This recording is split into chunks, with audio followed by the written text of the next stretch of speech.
जागतिक संकटाच्या पार्श्वभूमीवरही भारताची ऊर्जा सुरक्षा भक्कम. पुढील 60 दिवसांसाठी कच्च्या तेलाचा पुरवठा तेल कंपन्यांकडून निश्चित. एलपीजीच्या आघाडीवरही परिस्थिती स्थिर. इंधन टंचाईबाबत हेतुपुरस्सर चालवल्या जात असलेल्या अफवांच्या दुष्ट हेतूच्या मोहिमेला बळी पडू नका, केंद्र सरकारचं नागरिकांना आवाहन. महाराष्ट्रासाठी 37,44,000 लिटर केरोसिनच्या वाटपाला केंद्र सरकारची मंजुरी. प्रतिकुटुंब किंवा शिधापत्रिका असलेल्यांना 3 लिटर केरोसिन मिळणार. होर्मुझ सामुद्रधुनी पूर्णपणे बंद नाही, भारतासह काही मित्र देशांसाठी ती खुली. इराणचे परराष्ट्र मंत्री अब्बास अराघची यांनी केलं स्पष्ट.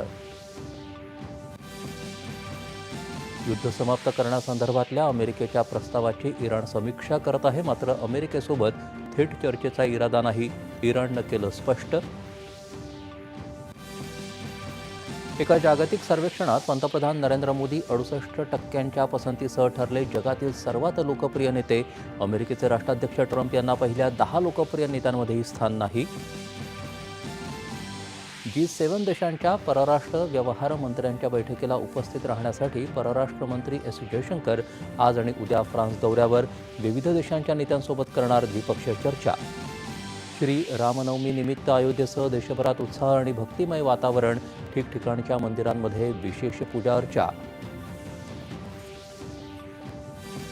आणि ज्येष्ठ इतिहास संशोधक डॉक्टर जयसिंगराव पवार यांचं आज कोल्हापूर इथं निधन. मुख्यमंत्री आणि उपमुख्यमंत्र्यांसह मान्यवरांकडून शोक व्यक्त.